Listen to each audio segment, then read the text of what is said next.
আমি কখনো ভাবিনি যে আমার ছোট ভাই আমার ঘরে এসে ঘুমাতে চাইবে। তার বয়স 14 বছর এবং যখন সে বলল, আপু, আমি একা ঘুমাতে ভয় পাই, তখন আমি খুবই অবাক হলাম। ছোটবেলা থেকেই আমি তাকে খুব ভালোবাসি এবং সেদিনও তাকে আমার পাশে রাখতে চাইলাম। রাতে আমরা একসঙ্গে ঘুমাতে গেলাম। কিছুক্ষণ পর হঠাৎ আমি অনুভব করলাম যে কেউ বিছানায় নড়াচড়া করছে। আমি চোখ খুলতেই দেখি আমার ভাই আমাকে জড়িয়ে ধরেছে। তারপর ভাইয়া আমাকে, আমার গল্পগুলো তোমরা শুনো কিন্তু সাবস্ক্রাইব করো না। দয়া করে গল্পগুলো ভালো লাগলে ভিডিওটি লাইক, শেয়ার এবং চ্যানেলটি সাবস্ক্রাইব করো প্লিজ। আমি নুসরাত, আমি অনেক সুন্দর দেখতে। আমি একটু স্বাস্থ্যবান, যা আমাকে আরও আকর্ষণীয় করে তুলেছিল। এই জন্যই হয়তো আমার ছোট ভাই আমার দিকে নজর দিয়েছে। আমরা দুই ভাই বোন আমাদের বাড়িতে একসঙ্গে থাকি। তবে যত দিন যাচ্ছে আমি লক্ষ্য করছি ওর আচরণে কিছু পরিবর্তন আসছে। আমি ভেবেছিলাম এটা হয়তো বয়ঃসন্ধির কারণে হচ্ছে। ও মাঝে মাঝে আমার খুব কাছাকাছি থাকতো, আর যখন আমি জিজ্ঞাসা করতাম সে হেসে বলতো, এমনি। আপু, ধীরে ধীরে আমি বুঝতে পারলাম ওর আমার প্রতি আগ্রহ বাড়ছে। তার চোখের চাহনি ছিল আলাদা। সম্প্রতি আমি লক্ষ্য করছিলাম আমার ছোট ভাই আমার দিকে বেশ মনোযোগ দিয়ে তাকাতে শুরু করেছে। প্রথমে আমি ভেবেছিলাম হয়তো আমি কিছু বেশি ভাবছি, কিন্তু যখন সে বারবার আমার রুমে এসে নিঃশব্দে আমার দিকে তাকিয়ে থাকত, তখন কিছুটা অস্বস্তি অনুভব করতাম। এক রাতে আমি ঘুমানোর জন্য প্রস্তুত হচ্ছিলাম, সে আমার পাশে এসে শুয়ে পড়ল। তবে আমি ভাবছিলাম, আমি কি ওর মনের অবস্থা ঠিকভাবে বুঝতে পারছি, নাকি আমি যা ভাবছি তা ভুল। আমি কোনোভাবেই তাকে আঘাত করতে চাইনি, কিন্তু একই সাথে আমাকে আমার ব্যক্তিগত সীমানা বজায় রাখতে হতো। সবকিছু ঠিকঠাক মনে হচ্ছিল না। এক রাতে আমি পড়াশোনা করছিলাম, হঠাৎ সে এসে বলে উঠল, আপু, তুমি কি আমার উপর রাগ করেছ? আমি অবাক হয়ে তার দিকে তাকালাম। তার চোখে কিছুটা অস্থিরতা ছিল, যেন সে বুঝতে পারছে আমি কিছুটা অস্বস্তি বোধ করছি। আমি শান্তভাবে বললাম, না, রাগ করিনি। কিছুক্ষণ চুপ থাকার পর সে বলল, জানি না, কিন্তু যখন তোমার পাশে থাকি তখন আমার ভালো লাগে। তার কণ্ঠে কিছুটা দ্বিধা ছিল, যেন সে নিজেও পুরোপুরি বুঝতে পারছে না কি ঘটছে। তার এই রকম পরিবর্তন আমার কাছে ভয়ের চেয়েও কিছু বেশি ছিল।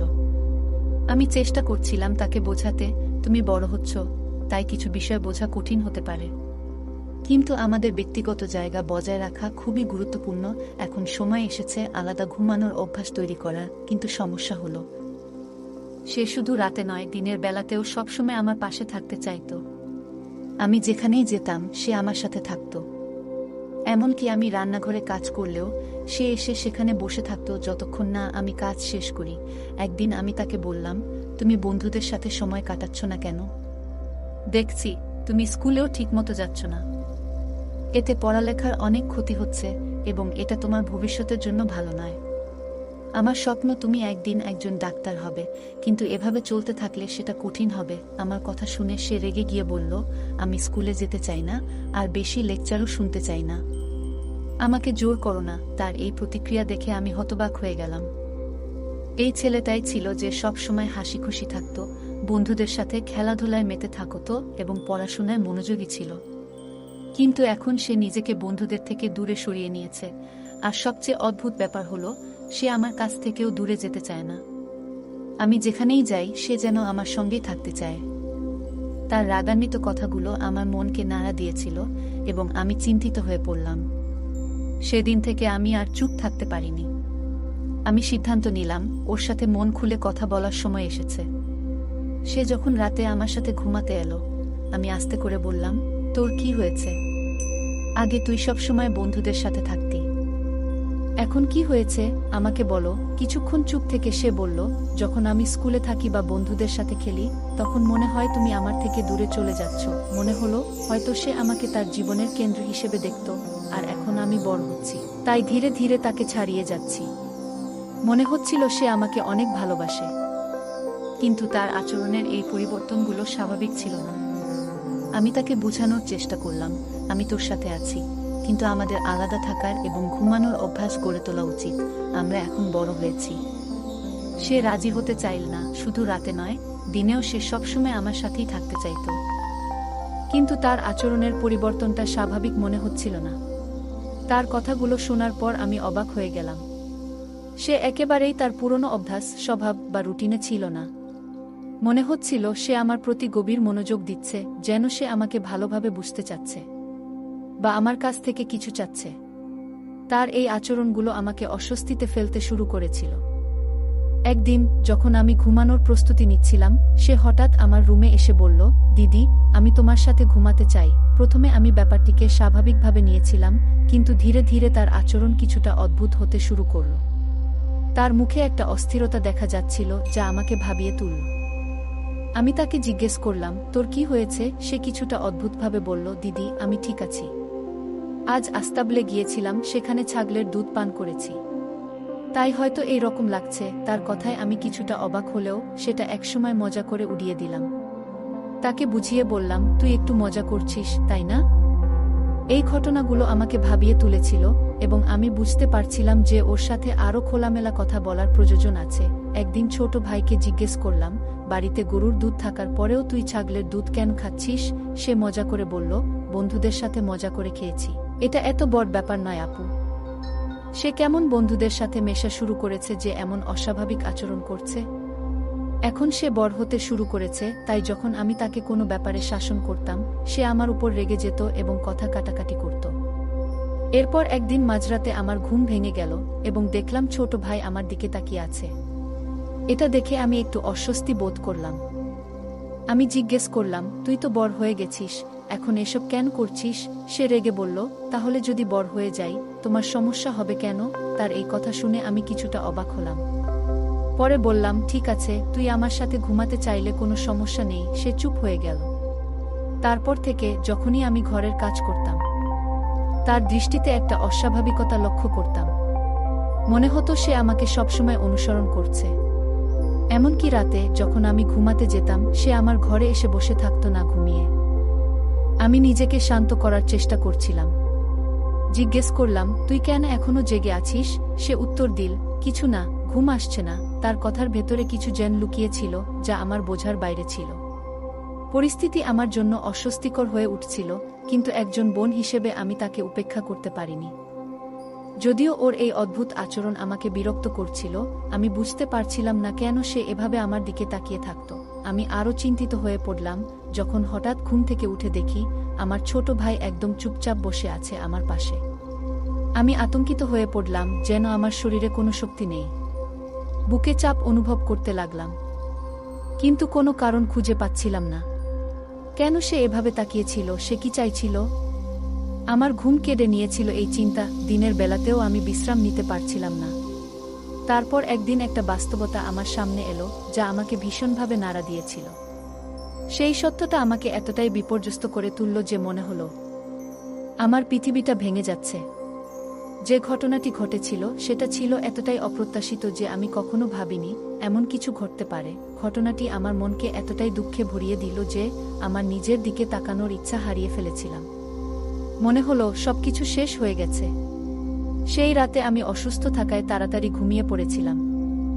হঠাৎ অনুভব করলাম কেউ আমার বিছানায় বসে আছে। চোখ খুলে দেখি আমার ভাই সেখানে বসে আছে। কিছু বুঝে ওঠার আগেই সে আমাকে শক্ত করে জড়িয়ে ধরল। আমাদের দুই ভাই বোনের জীবন শুরু থেকেই কঠিন ছিল। ছোটবেলায় আমাদের বাবা মা খুব অল্প সময়ের মধ্যে আমাদের ছেড়ে চলে যান। আমি তখন মাত্র 12 বছরের ছিলাম, আর আমার ভাই ছিল আরও ছোট। একদিন বাবা মা এক আত্মীয়র বাড়িতে গিয়েছিলেন। ফেরার পথে তারা একটি দুর্ঘটনার শিকার হন এবং দুজনেই মারা যান। যখন আমি স্কুলে ছিলাম, প্রিন্সিপাল আমাকে এই খবরটি দিলেন। মনে হলো আমার পুরো পৃথিবী ভেঙে পড়েছে। বাবা মা চলে যাওয়ার পর আমাদের জীবন সম্পূর্ণ পাল্টে গেল। এই দুর্ঘটনার প্রভাব আমার ভাইয়ের উপর অনেক গভীর ছিল। সে তখন থেকেই ভীষণ কষ্টে দিন কাটাচ্ছিল। তার কান্নার ভেতরেই আমি বুঝেছিলাম এত অল্প বয়সে সে কত বড় শোক বয়ে বেড়াচ্ছে। আমার ভাই তার বাবার সাথে ঘুমাতে অভ্যস্ত ছিল, কিন্তু তার মৃত্যুর পর সে ভীষণভাবে ভেঙে পড়ে। আমার চাচা তাকে একজন ডাক্তারের কাছে নিয়ে যান এবং ডাক্তার তাকে ঘুমের ওষুধ দেন।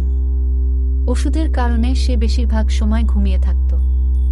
আমাদের বাড়িতে দুটি অংশ ছিল, একটি আমাদের আর একটি ছিল চাচার। চাচার 2 ছেলে ছিল, কিন্তু কোনো মেয়ে ছিল না, তাই চাচা আমাকে খুব স্নেহ করতেন। চাচির মনেও সব সময় মনে হতো আমি যেন তার সন্তানদের অধিকার ছিনিয়ে নিচ্ছি। যদিও তার দুই ছেলেও আমাকে পছন্দ করত এবং আমাদের সম্পর্কের ব্যাপারে কখনোই কোনো আপত্তি করত না, তবুও চাচি আমাকে অপছন্দ করতে শুরু করেছিলেন, বিশেষ করে যখন তিনি মনে করতেন আমি তার প্রতি অন্যায় করছি। আমার মা একটি সমৃদ্ধ পরিবারের মেয়ে ছিলেন এবং চাচি তার কারণে সব সময় মানসিক চাপ অনুভব করতেন। আমার মা বাবা সবসময় আমাদের পাশে থাকতেন।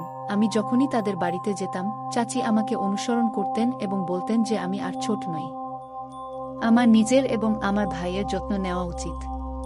তিনি সবসময় আমাকে মনে করিয়ে দিতেন যে বাড়ির দায়িত্ব এখন আমার কাঁধে। এসব কথা আমার মনকে ভারী করে তুলত, আর আমি তখনও বাবা মায়ের মৃত্যুর শোক কাটিয়ে উঠতে পারছিলাম না। এই পরিস্থিতি আমাকে আরও দুর্বল করে তুলেছিল এবং আমার সমস্যাগুলো যেন আরও বেড়ে গিয়েছিল। আমি প্রতিদিন মা বাবার কথা মনে করে কাঁদতাম। আমরা তাদের জীবনে কতটা সুখী ছিলাম, কিন্তু এখন মনে হচ্ছিল যেন আমাদের পৃথিবী উল্টে গেছে। এত কম বয়সে আমাকে জীবনের কঠিন বাস্তবতার মুখোমুখি হতে হয়েছিল। চাচাও আমাদের জন্য খুব চিন্তিত ছিলেন, কারণ তিনি আমাদের দুজনকেই খুব ভালোবাসতেন। কিন্তু চাচির কারণে তিনি আমাদের তেমন সময় দিতে পারতেন না। চাচার নীরবতা এবং চাচির করা আচরণ আমাকে আরও অসহায় করে তুলছিল। একদিন রান্নাঘরে কাজ করার সময় চাচি আমাকে বললেন, এখন নিজেকে সামলাতে শেখো, কেউ তোমার জন্য কিছু করবে না। আমি জানতাম তিনি হয়তো সঠিক বলছেন, কিন্তু আমার মধ্যে তখনও হতাশা আর শূন্যতা কাজ করছিল। আমার ভাইও স্কুলে যাওয়া বন্ধ করে দিয়েছিল, তার আগের সরলতা হারিয়ে যাচ্ছিল, যা আমাকে আরও চিন্তিত করত। সে প্রায়ই আমাকে প্রশ্ন করত, আপু, মা বাবা কেন চলে গেল? প্রতিবারই এই প্রশ্নে আমি ভেঙে পড়তাম। আমি জানতাম না এর উত্তর কি। আমি নিজেই বুঝতে পারিনি কেন এত কম বয়সে আমাদের এইভাবে একা ফেলে দেওয়া হলো।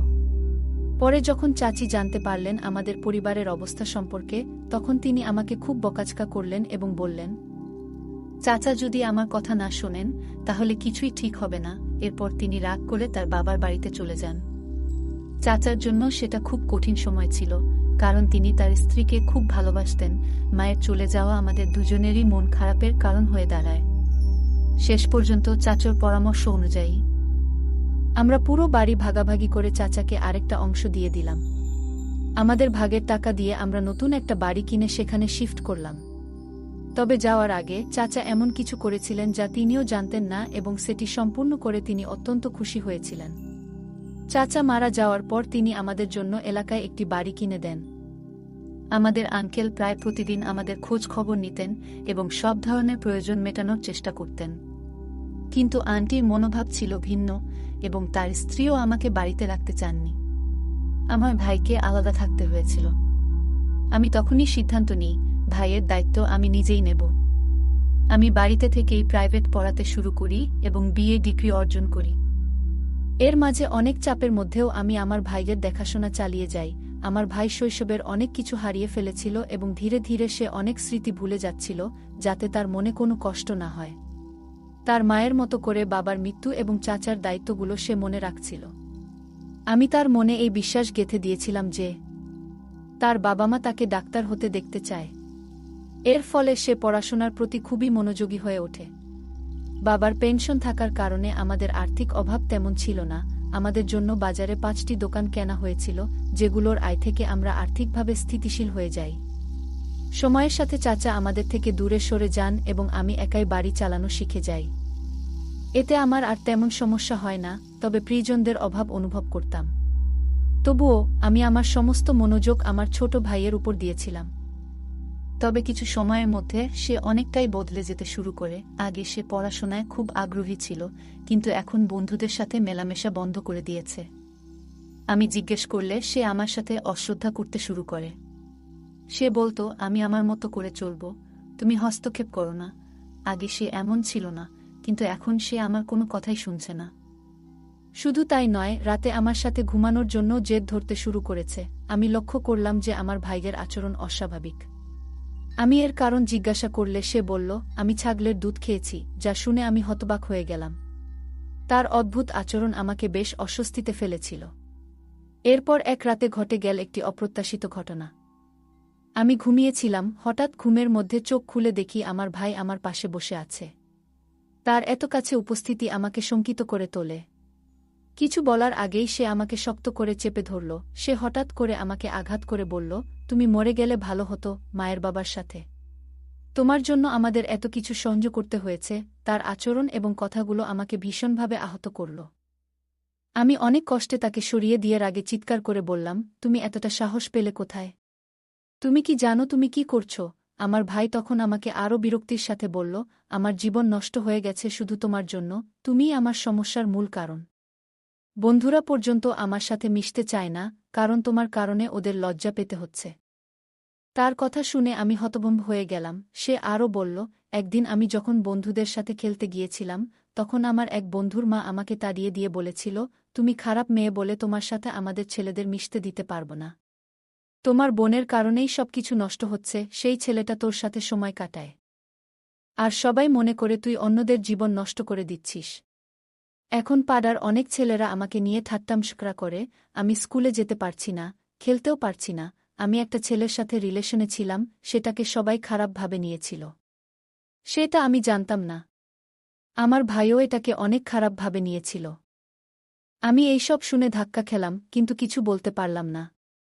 এতদিন যা করেছি ভাইয়ের ভালোর জন্য, আজ সে আমাকে দোষারোপ করছে। তারপর আমি চাচা আর মামাকে ফোন করে সব জানালাম। তারা আমার ভাইজের এই ধরনের আচরণে অবাক হয়ে গেলেন।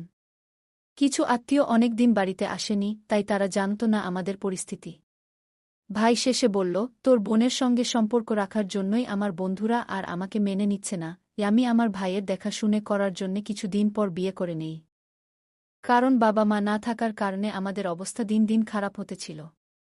ভাইও দিন দিন আমার প্রতি তার রাগ বাড়তেছিল। এসব দেখার পর আমি সিদ্ধান্ত নেই বিয়ে করার।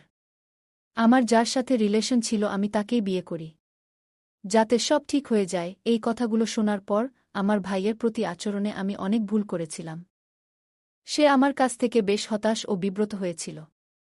তাকে আমি একসময় দূরে সরিয়ে দিয়েছিলাম, কারণ তখন আমার পক্ষে কিছু বলার বা তাকে ক্ষমা করার পরিস্থিতি ছিল না। আমি জানতাম এই সমস্যা থেকে বেরিয়ে আসতে সময় লাগবে।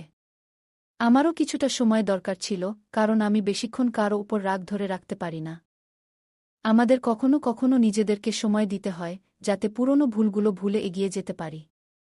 আমার বিয়ের পর সব ঠিক হয়ে যায়। ভাইয়ের ভুল বুঝা থেকে সব কিছুই একে একে ঠিক হতে থাকে। এরপর আমি কিছুটা সময় নিয়ে নিজেকে শান্ত করি। আমি আবারও নতুনভাবে জীবন শুরু করি এবং আমার স্বামী ও ভাইয়ের সঙ্গে এক বাড়িতে থাকা শুরু করি। আমাদের চাচা আমার বিয়ের ব্যবস্থা করেছিলেন, আর চাচিও আমাকে খুব স্নেহের সঙ্গে মেনে নিয়েছিলেন। ভাই আবার পড়াশোনায় মনোযোগ দিল, আর আমাদের পরিবারে একে অপরের প্রতি ভালোবাসা ও সম্মান বৃদ্ধি পেল। এভাবেই আমাদের মধ্যে ভুল বোঝাবুঝি দূর হল, আর পরিবারের মধ্যে শান্তি ফিরল। ধীরে ধীরে আমার হৃদয়ের সব রাগ এবং দুঃখ দূর হয়ে গেল। যে কোনো সম্পর্কের মধ্যে সবচেয়ে গুরুত্বপূর্ণ বিষয় হল না জেনে কাউকে দোষারোপ না করা। এই অভিজ্ঞতা আমার এবং আমার ভাইয়ের মধ্যে আরও গভীর বন্ধন তৈরি করেছে। গল্পটা কেমন লাগলো জানাতে ভুলবে না। আরও মজার মজার রোমান্টিক গল্প শুনতে চাইলে ভিডিওটি লাইক, শেয়ার এবং চ্যানেলটি সাবস্ক্রাইব করতে এবং বেল আইকনটি ক্লিক করতে ভুলবে না। ধন্যবাদ।